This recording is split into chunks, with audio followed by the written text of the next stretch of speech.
जी परिवारवाद के खिलाफ बोलते हैं।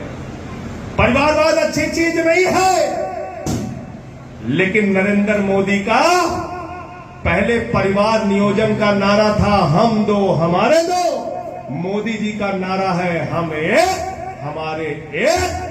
आकाश में चले जाओ, जहाज अडानी का, जमीन पर आ जाओ, एयरपोर्ट अडानी का, समुद्र में चले जाओ, सीपोर्ट अडानी का, पाताल में चले जाओ, कोयला अडानी का, गैस अडानी का, सड़क अडानी का, बिजली अडानी का, पानी अडानी का, स्टील अडानी का, सीमेंट अडानी का, पूरा हिंदुस्तान।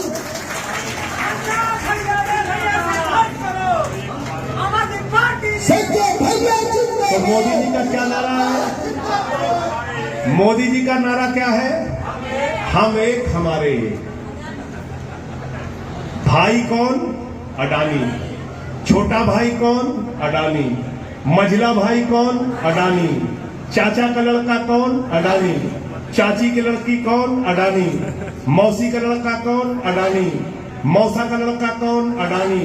फुफ्फा का लड़का कौन? अडानी। फुफ्फी का लड़का कौन? अडानी। तो मोदी जी का सब कुछ क्या है? हम एक हमारे एक। पूरा हिंदुस्तान उसी आदमी को दे दिया। 2.5 लाख करोड़ का कर्जा दिया उसको। 2.5 लाख करोड़ रुपए का कर्जा चंद। और निवर्तमान प्रदेश के अध्यक्ष भाई सभाजीत सिंह जी, मंच पर आसीन पूर्वांचल प्रांत के अध्यक्ष भाई पवन तिवारी जी, भाई राजेश यादव जी, काशी प्रांत के अध्यक्ष भाई पवन तिवारी जी, मंच पर आसीन आज के कार्यक्रम की अध्यक्षता कर रहे हमारे जिला अध्यक्ष सूर्य नारायण सिंह जी, कार्यक्रम का संचालन कर रहे डॉक्टर अनुराग मिश्रा जी, जिन्होंने बहुत ही कुशलता के साथ आज के कार्यक्रम का संचालन किया।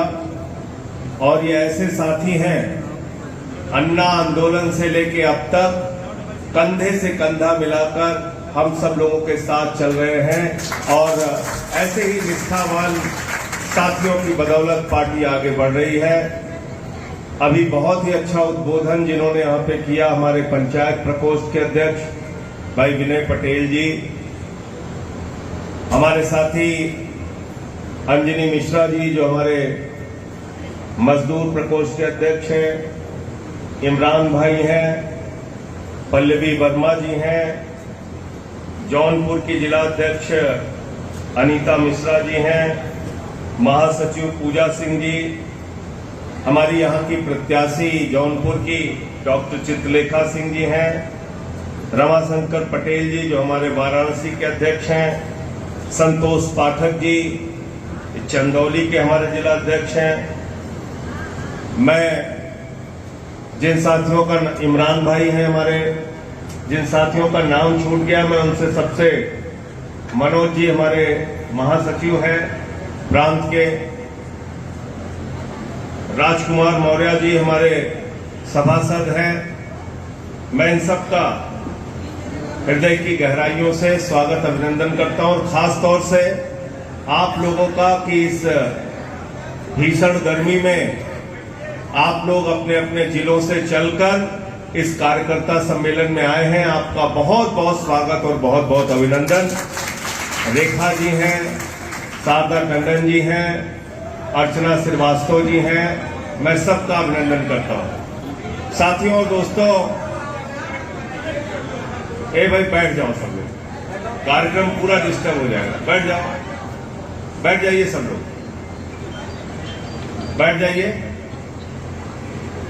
साथियों और दोस्तों, जब मैं यहां आ रहा था तो मैंने सोचा कि अभी उत्तर प्रदेश में आम आदमी पार्टी क्या कर सकती है, ये आपसे बातचीत की जाए।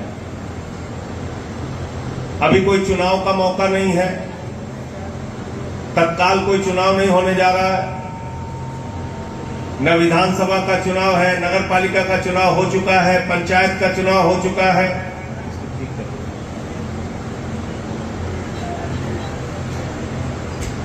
तो आपसे बातचीत क्या की जाए? तो अगर आप उत्तर प्रदेश की राजनीति को जानते और समझते हैं तो एक बात यहां पर बैठा हुआ हर कार्यकर्ता स्वीकार करेगा कि हमारे प्रदेश की राजनीति जाति और धर्म के जाल में जकड़ी हुई है। आम आदमी पार्टी के कार्यकर्ता की सबसे बड़ी जिम्मेदारी है जाति और धर्म के जाल से आम आदमी को निकालना।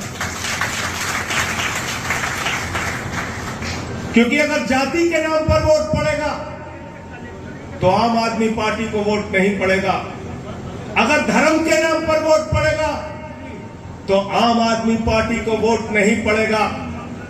अगर काम के नाम पर वोट पड़ेगा तो सिर्फ और सिर्फ झाड़ू पर वोट पड़ेगा, आम आदमी पार्टी को वोट पड़ेगा। इसलिए राजनीति को काम के ऊपर लाना है, और जब आपको काम के ऊपर राजनीति लाना है तो उसके लिए आपको मेहनत करनी पड़ेगी। ठीक कहा सभाजीत जी ने, गांव-गांव में संगठन का निर्माण करना पड़ेगा और उसी जुनून और जज्बे के साथ निर्माण करना पड़ेगा जिसकी शुरुआत 15 जून को हमारे छोटे भाई विनय पटेल ने जालौन की बुंदेलखंड की धरती से की। गांव-गांव में ये साथी हमारा घूम रहा है और पार्टी कार्यकर्ताओं को तैयार कर रहा है। इतनी मेहनत और निष्ठा के साथ पार्टी का संगठन तैयार करना पड़ेगा। आज एक शक्ति है इस देश के अंदर, भारतीय जनता पार्टी। उनके पुरखे हैं आरएसएस के लोग। अगर आप पूछिए उनका इतिहास क्या है तो आरएसएस और भारतीय जनता पार्टी के अगर लोगों से आप पूछिए, बताओ अपने 5 पुरखों का नाम जिन्होंने इस देश के लिए अपनी शहादत दी है, तो भारतीय जनता पार्टी वाले नहीं बता पाएंगे। लेकिन अगर आप उनसे पूछो कि बताओ आप ऐसे लोगों का नाम जो आजादी के आंदोलन में अंग्रेजों की दलाली करते थे, तो हजारों लोगों का नाम भाजपाई बता सकते हैं जो आरएसएस से जुड़े हुए थे, जो हिंदू महासभा से जुड़े थे। तो एक तरफ वो लोग थे जिन्होंने आजादी के आंदोलन को कुचलने का काम किया। 1942 में जब अंग्रेजों को भगाने का आंदोलन चल रहा था, राष्ट्रपिता महात्मा गांधी के नेतृत्व में अंग्रेजों भारत छोड़ो का आंदोलन चल रहा था, करो या मरो का आंदोलन चल रहा था। उस समय जिन्ना की पार्टी के साथ सरकार में अगर कोई बैठा हुआ था तो 42 में बैठे हुए थे श्यामा प्रसाद मुखर्जी, जिन्होंने अंग्रेज गवर्नर को चिट्ठी लिख के कहा था इस आंदोलन को कुचल देना चाहिए, इस आंदोलन को खत्म कर देना चाहिए। एक तरफ वो लोग हैं जिन्होंने देश के साथ गद्दारी की है और एक तरफ अन्ना हजारे के आंदोलन के कोख से निकली हुई आम आदमी पार्टी है जो इस देश के आम आदमी के लिए काम कर रही है, केजरीवाल के सिपाही बनकर काम कर रही है। हम आंदोलन की भट्टी में तब के निकले, हम कोई राजनीति करने नहीं आए थे। लेकिन जब 2011 में भ्रष्टाचार के खिलाफ अरविंद केजरीवाल ने एक आंदोलन की बुनावट की, अन्ना आंदोलन की बुनावट की, उस आंदोलन में मजदूर भी शामिल हुआ, किसान भी शामिल हुआ, माताएं बहनें भी शामिल हुई। और मुझे तो याद है छोटे छोटे बच्चे हाथ में तिरंगा लेके सड़कों पर निकले थे और उन्होंने कहा था भ्रष्टाचार भगाना है और जन लोकपाल बिल लाना है। ये नारे के साथ हम लोग आंदोलन में आए। और साथियों और दोस्तों, उस आंदोलन को मजाक बनाने का काम कांग्रेस पार्टी और भारतीय जनता पार्टी ने किया। कहते थे अरे जन लोकपाल बनाना है, लोकपाल बिल पास कराना है तो विधानसभा में आओ, लोकपाल पास कराना है तो संसद में आओ, लोकपाल पास कराना है, कानून बनाना है तो राजनीति में आओ। उनकी इस चुनौती को स्वीकार करने का काम 5 फुट 6 इंच के उस इंसान अरविंद केजरीवाल ने कहा। उन्होंने कहा हाँ हम राजनीति में आए। 2013 में हमारे ऊपर लोग हंसते थे, कहते थे टोपी वाले इनकी तो जमानत जब्त हो जाएगी। एक नेता इस समय दुनिया में नहीं, उन्होंने कहा था 6% वोट आ गया तो राजनीति से संन्यास ले लूंगा। पहले चुनाव में 2013 के अंदर आम आदमी पार्टी की 28 सीटें आई और दिल्ली में आम आदमी पार्टी का परचम लहराया हमारी 49 दिन की सरकार में। और 49 दिन की सरकार में ऐसे कारनामे, इतने अच्छे काम। जब दोबारा 2015 में हम चुनाव लड़ रहे थे, 2014 का चुनाव हार चुके थे, प्रधानमंत्री जी आए, अहंकार से लबरेज थे। 14 में झारखंड जीते थे, महाराष्ट्र जीते थे, हरियाणा जीते थे। दिल्ली के रामलीला के मैदान में पहुंचे तो कहने लगे ये केजरीवाल तो नक्सलवादी है, इसको जंगल में भेज देना चाहिए। मैंने कहा मोदी जी, ये लोकतंत्र है, जमहूरियत है, डेमोक्रेसी है, यहां जनता मालिक होती है। जनता जिसको चाहती है वो विधानसभा में जाता है, जनता जिसको चाहती है वो जंगल में जाता है। दिल्ली की जनता ने 67 विधायकों के साथ केजरीवाल को विधानसभा में भेजा और 3 विधायकों के साथ भारतीय जनता पार्टी को जंगल में भेजना। 2017 में पंजाब में लड़ने गए, पहले चुनाव में मुख्य विपक्षी पार्टी हम लोग बने। 22 सीटें आम आदमी पार्टी की पंजाब के अंदर आई। और उसके बाद 2020 का चुनाव हो रहा था, फिर से भाजपा इसी हथकंडे को अपनाने लगे। नफरत नफरत नफरत, हिंदू मुसलमान। लेकिन दिल्ली की जनता ने उस नफरत की राजनीति को फिर हराया, तीसरी बार हराया और 62 सीटें देके आम आदमी पार्टी की सरकार बनाने का काम किया। 2022 का चुनाव हो रहा था, पंजाब के चुनाव में हम लोग लड़ रहे थे। कांग्रेस, बीजेपी, अकाली दल के लोग हमारा मजाक उड़ा रहे थे, कह रहे थे पिछली बार 20 आई है, इस बार 0 आएगी। लेकिन केजरीवाल और भगवंत मान के नेतृत्व में 300 यूनिट बिजली फ्री के नारे के साथ बेरोजगारी भत्ता और माताओं बहनों को भत्ता देने के नाम पर, मोहल्ला क्लिनिक और स्कूल बनाने के नाम पर हम चुनाव लड़े और वहां नफरत की राजनीति को न सिर्फ हराया, जमानतें जब्त की। आम आदमी पार्टी की 92 सीटें आई और भारतीय जनता पार्टी की 2 सीट आई, 2 सीट।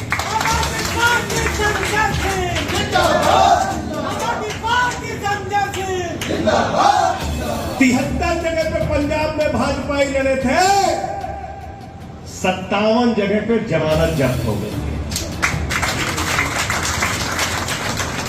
उत्तर प्रदेश में हम चुनाव लड़े, मैंने जैसे कहा जाति और धर्म के नाम पर यहां की राजनीति जकड़ी है।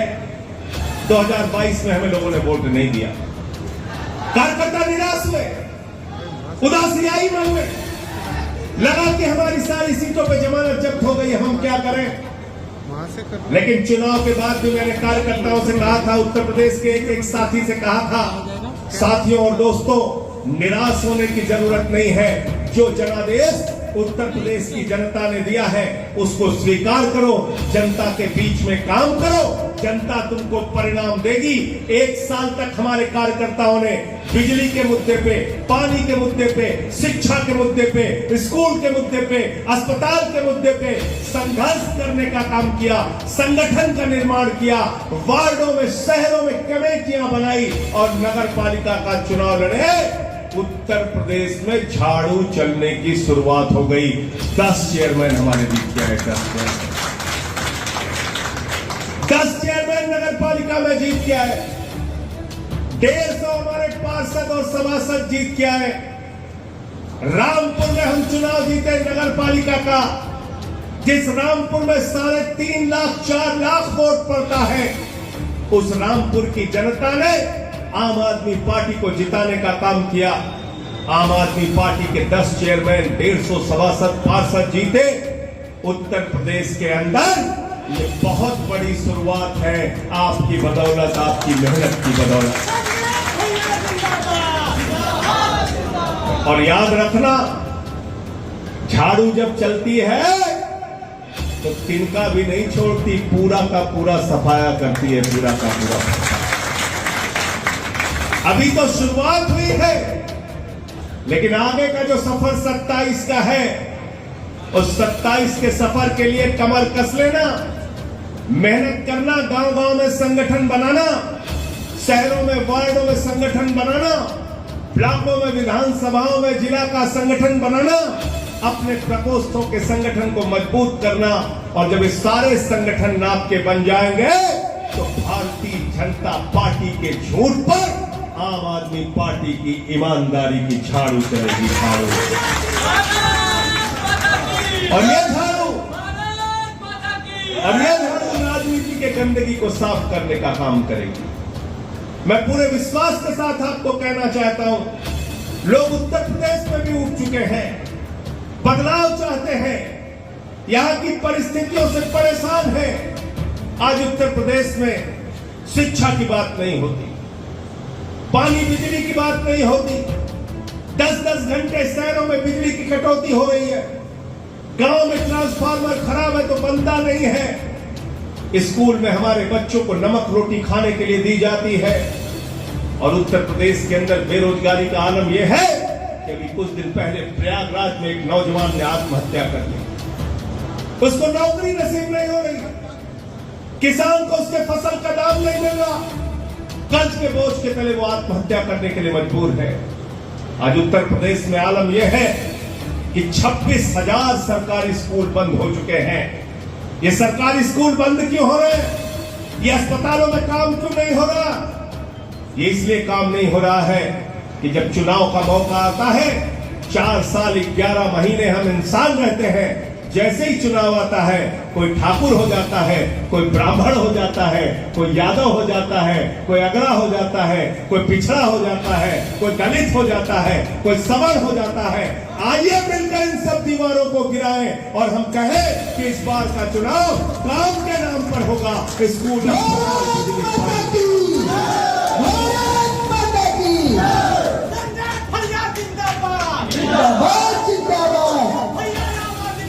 हमने नगर पालिका के चुनाव में भी कोई जाति धर्म की राजनीति नहीं की। और इस राजनीति का फायदा क्या है, जरा हमको बताओ।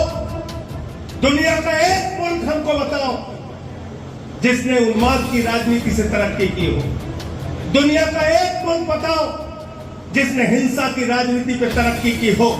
दुनिया का एक मुल्क हमको बताओ जिसने दंगे और बवाल के नाम पर राजनीति को आगे बढ़ाया हो, देश को आगे बढ़ाया हो।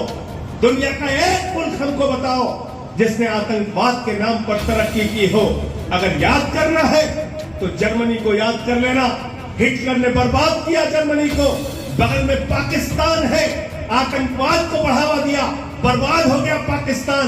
अफगानिस्तान ने आतंकवाद को बढ़ावा दिया, बर्बाद हो गया अफगानिस्तान। सीरिया, कितने देश का नाम गिनाऊं। इसलिए हिंदुस्तान में हम इस नफरत को पनपने नहीं देंगे। इस नफरत को कुचलने का काम भाईचारे से, हिंदू मुस्लिम की एकता के नाम से हमें करना है।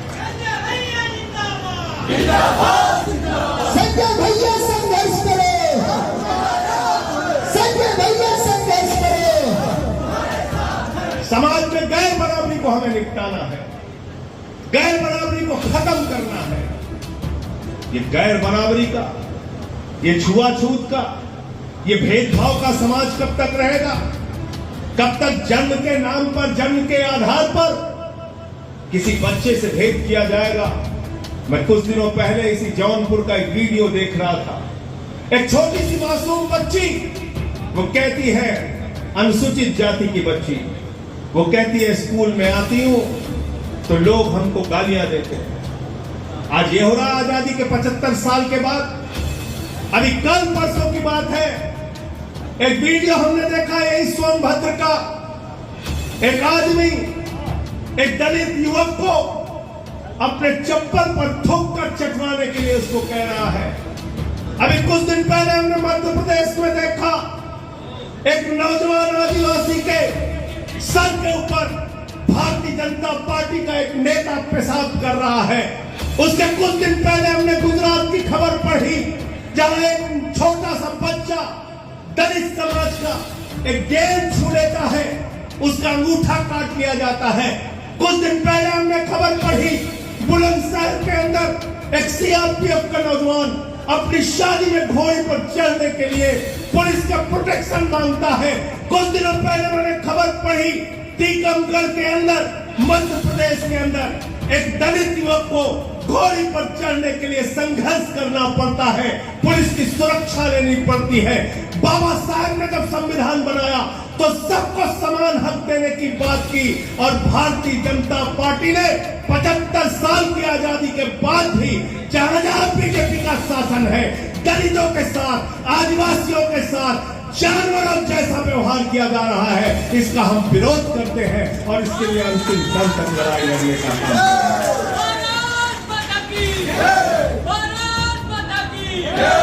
तुम यूसीसी की बात कर रहे हो, कहते हो देश में समान नागरिक कानून होना चाहिए। अरे समान नागरिक कानून की बात तब करना मोदी जी जब गुजरात में बच्चे का अंगूठा काटना बंद हो जाए। समान नागरिक कानून की बात तब करना शिवराज सिंह जब तुम्हारे प्रदेश में शमशान में दलित को अपना अंतिम संस्कार करने की इजाजत दी जाए और एक नौजवान को घोड़ी पर चढ़ने की इजाजत दी जाए। भाजपा में तब समान नागरिक कानून की बात करना जब एक आदिवासी युवक पर पेशाब करने की हिम्मत कोई न करे और उसका मन, उसका हृदय कांप जाए जब वो ऐसा सोचे।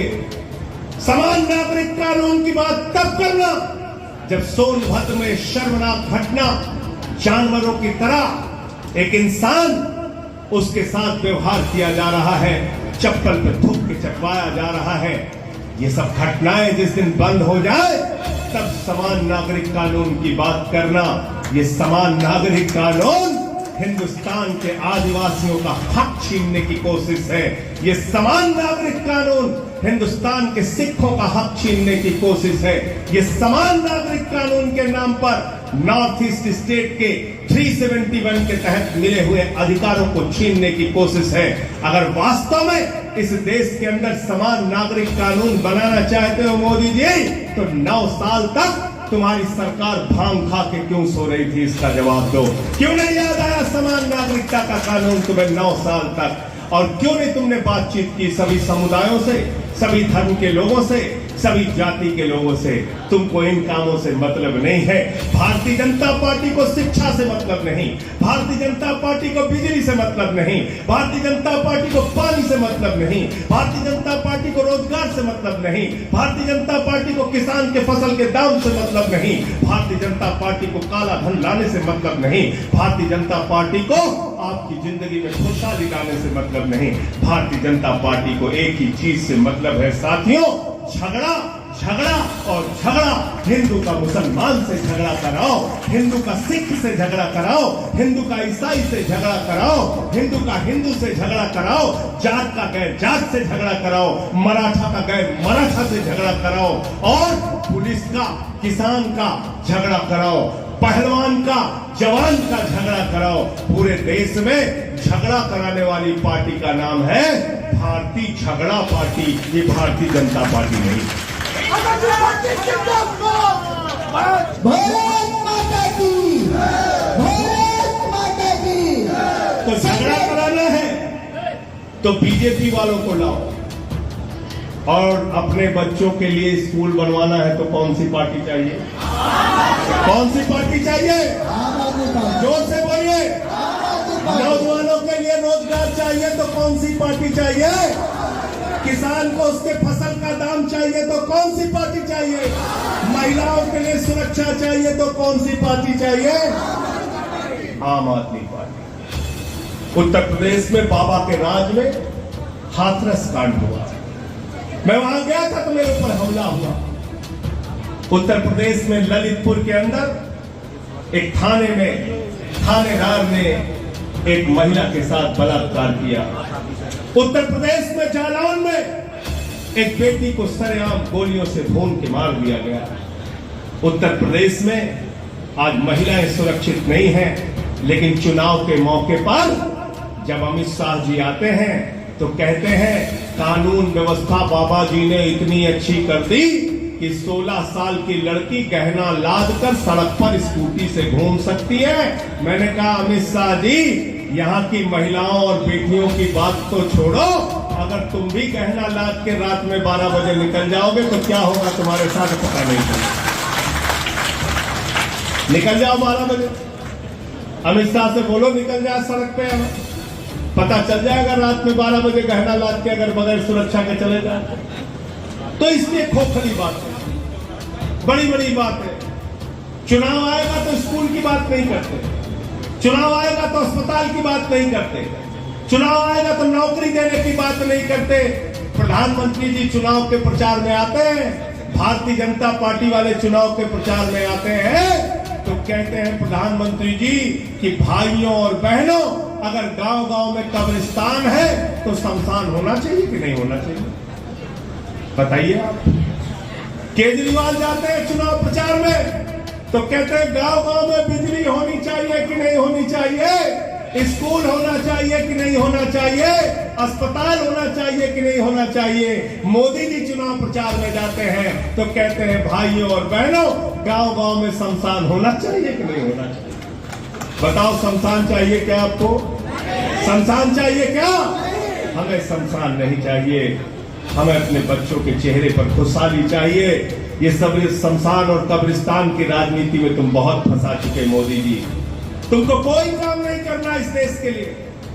और भाजपाइयों का तो एक ही नारा है, परसों कविता पढ़ी गई कौन सी? उठो लाल अब पार्टी तोड़ो, उठो लाल अब। एक ही काम है मोदी जी। 4 दिन पहले भोपाल में कहते एनसीपी वालों ने 70,000 करोड़ का घोटाला किया है, सिंचाई घोटाला किया है, खनन घोटाला किया है, कोऑपरेटिव बैंक का घोटाला किया है। मोदी ने घोटाला पकड़ लिया है। 4 दिन के बाद हम देख रहे हैं वही अजीत पवार उप मुख्यमंत्री की शपथ ले रहे, वही हसन मुशर्रफ मंत्री की शपथ ले रहे, शर्म करो। वही छगन भुजबल जो जेल की हवा खा चुका है वो मंत्री की शपथ ले रहा है। तो मैंने कहा पिछले 8 साल में किसी वॉशिंग पाउडर की बिक्री हुई हो ना हुई हो, एक वॉशिंग पाउडर पूरे हिंदुस्तान में मशहूर हो गया, मोदी वॉशिंग पाउडर। और उस मोदी वॉशिंग पाउडर का नारा क्या है? खड़ी डिटर्जेंट वालों का नारा चुरा लिया। उसका नारा है सारे दाग और पाप चुटकियों में धुले, पहले इस्तेमाल करें फिर विश्वास करें, मोदी वॉशिंग पाउडर। और कितना बढ़िया काम करता है ये मोदी वॉशिंग पाउडर। हेमंत विश्व शर्मा पे आसाम में हजारों करोड़ का घोटाला लगा, उसको वहां मुख्यमंत्री बना दिया। बंगाल में शुभेंदु अधिकारी पर शारदा नारदा स्कैम का आरोप लगा, उसको बंगाल की विधानसभा में लीडर ऑफ अपोजिशन बना दिया। मुकुल राय पर बंगाल में शारदा नारदा स्कैम का आरोप लगा, उसको अपनी पार्टी का राष्ट्रीय उपाध्यक्ष बना दिया। शिवराज सिंह पर व्यापक का घोटाला लगा, ईडी सीबीआई की जांच इन सारे नेताओं पे चली, उनको मध्य प्रदेश का मुख्यमंत्री बना दिया। येदियुरप्पा पे माइनिंग घोटाले का आरोप लगा, सीबीआई ईडी की जांच चली, उनको कर्नाटक का मुख्यमंत्री बना दिया। रेड्डी ब्रदर्स पर माइनिंग घोटाले का आरोप लगा, उनको अपनी पार्टी में लाकर उनको मंत्री बनाने का काम किया। पूरे देश में जब धुलाई कर ली और अब महाराष्ट्र के अंदर अजीत पवार, हसन मुशर्रफ और छगन भुजबल को मोदी वॉशिंग पाउडर से धुलकर राजा हरिश्चंद्र बना के उनको मंत्री बना दिया। हमको तो डर लगता है भाजपाइयों से, हमको तो डर लगता है।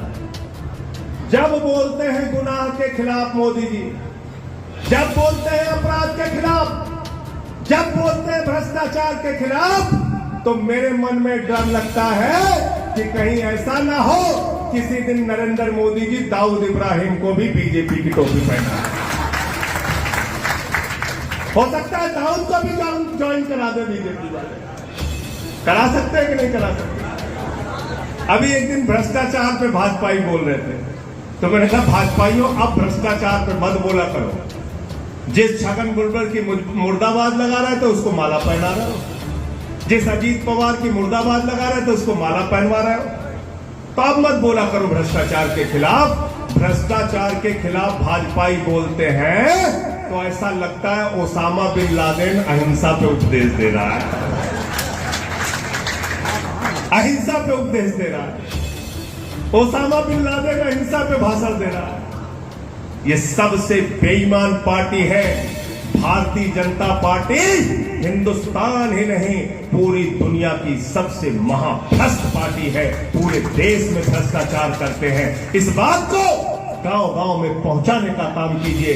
जितनी बात और जितना उदाहरण मैंने दिया है लोगों तक पहुंचाइए और मोदी की सच्चाई बताने का काम कीजिए। तैयार है इसके लिए? तैयार है? और क्या करते हैं? कहते हैं भारत माता की जय। तो मैंने तो एक दिन भाजपाइयों से कहा, मैंने कहा भाजपाइयों जब तुम जोर से लगाते हो भारत माता की जय तो मैं डर जाता हूं कहीं रेल बिकने वाली है।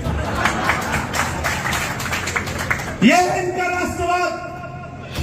कहते भारत माता की जय, हम भारत की रेल बेचेंगे।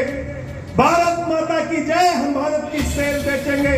भारत माता की जय, हम कोल इंडिया बेचेंगे, बीपीसीएल बेचेंगे, LIC बेचेंगे, बैंक बेचेंगे, सड़क बेचेंगे, स्टील बेचेंगे, सीमेंट बेचेंगे, पूरा हिंदुस्तान बेचेंगे। 6.5 लाख करोड़ की संपत्ति बेचने का काम मोदी सरकार ने किया। ये राष्ट्रवादी लोग नहीं है, ये राष्ट्र को बेचने वाले लोग हैं। अरे भारत माता की जय तो तब होगी जब इस देश की संपत्तियां बढ़ेंगी, भारत माता के स्कूल बढ़ेंगे, भारत माता के अस्पताल बढ़ेंगे, भारत माता की सड़कें अच्छी होगी, हिंदुस्तान चमकेगा, तब भारत माता की जय होगी। भारत माता की संपत्तियों को बेचकर भारत माता की जय नहीं होगी। वो लोग सपूत कहलाते हैं जो माँ बाप की संपत्ति को पढ़ाते हैं, वो कपूत कहलाते हैं जो भारत की संपत्ति को बेचने का काम करते हैं। भारत माता की, भारत माता की, भारत माता की।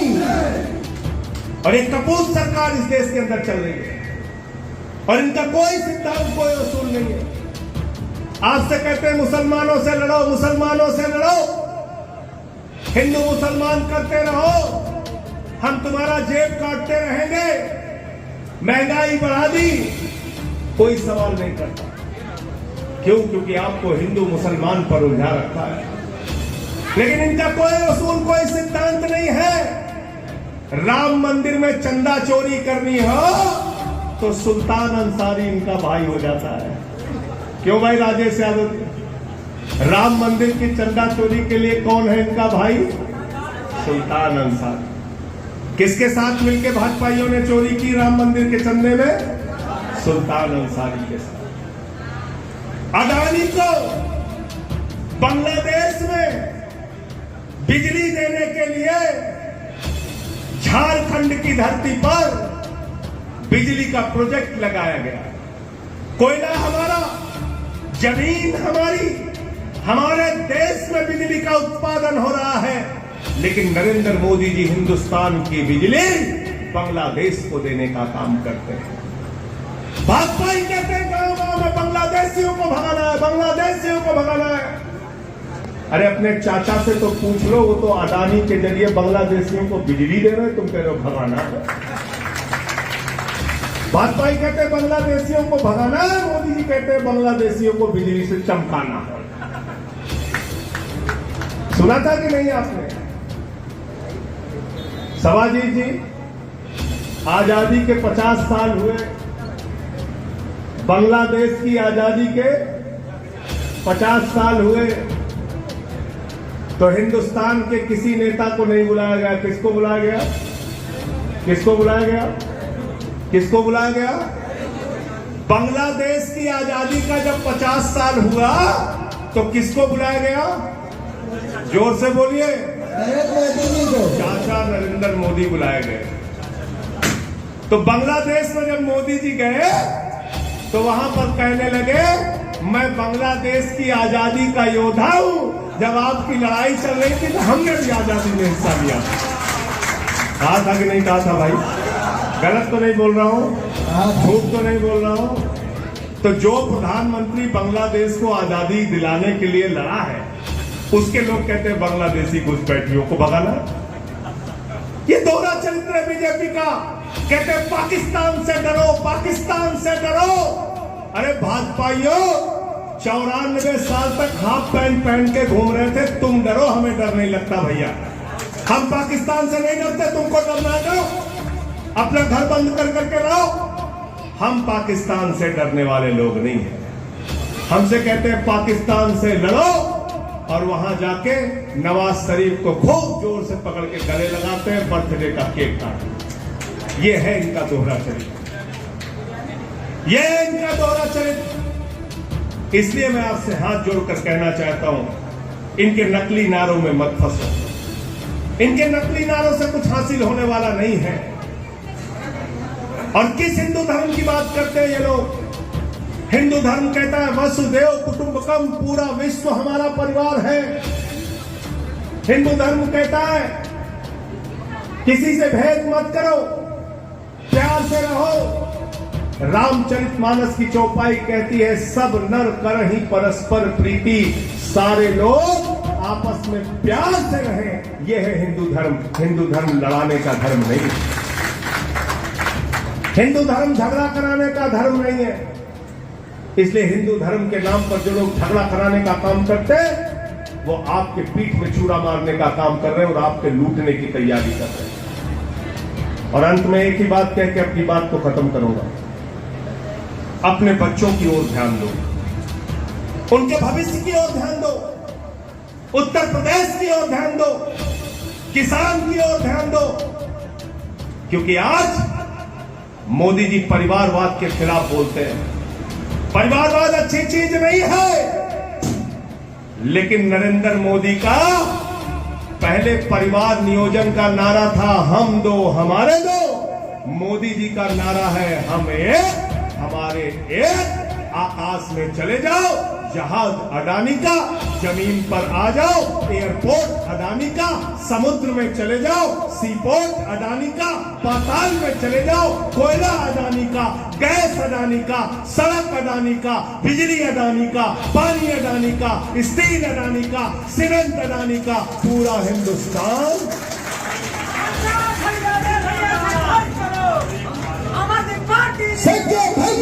तो मोदी जी का क्या नारा है?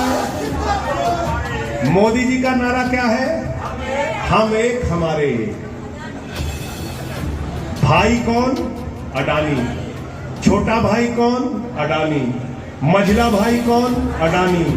चाचा का लड़का कौन? अडानी। चाची की लड़की कौन? अडानी।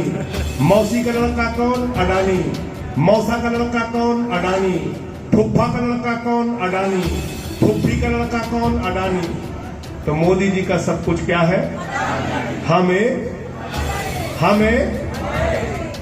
एक हमारे। पूरा हिंदुस्तान उसी आदमी को दे दिया। 2.5 लाख करोड़ का कर्जा दिया उसको। 2.5 लाख करोड़ रुपए का कर्जा। चंद पूंजीपतियों का 11 लाख करोड़ रुपए माफ करने का काम नरेंद्र मोदी की सरकार ने किया। आपके बच्चे के लिए स्कूल नहीं, अस्पताल नहीं, बिजली नहीं, पानी नहीं, सड़कें नहीं, अस्पताल नहीं। आपके लिए तरक्की नहीं, खुशहाली नहीं, किसान के लिए उसके फसल का दाम नहीं, लेकिन अपने भाई अडानी के लिए पूरा हिंदुस्तान नीलाम करने का काम मोदी जी कर रहे हैं। इसलिए ममीरे का सुरमा जो बिकता है बरेली में, उसमें लिखा रहता है नक्कालों से, नक्कालों से, नक्कालों से। तो भारतीय राजनीति के ऐसे नक्काल लोग हैं ये, इनसे सावधान हो जाना। ये बहुरूपिया लोग हैं, कई तरह का रंग बदल के आपको लूटने के लिए आते हैं। इनसे होशियार हो जाइए और आपको सिर्फ और सिर्फ एक ही काम करना है कि अपनी एकता को, अपने भाईचारे को बनाकर इस देश को, इस उत्तर प्रदेश को आगे ले जाना है। अपने कार्यक्रम को दिल्ली और पंजाब में जो आपकी सरकार ने काम किया है उसको सबको पहुंचाइए और उसी नाम पर जनता से उनका वोट लीजिए, उनका समर्थन लीजिए, उनका प्यार लीजिए। बहुत बहुत शुक्रिया, बहुत बहुत धन्यवाद। इंकलाब, इंकलाब, जिंदाबाद, आम आदमी जिंदाबाद।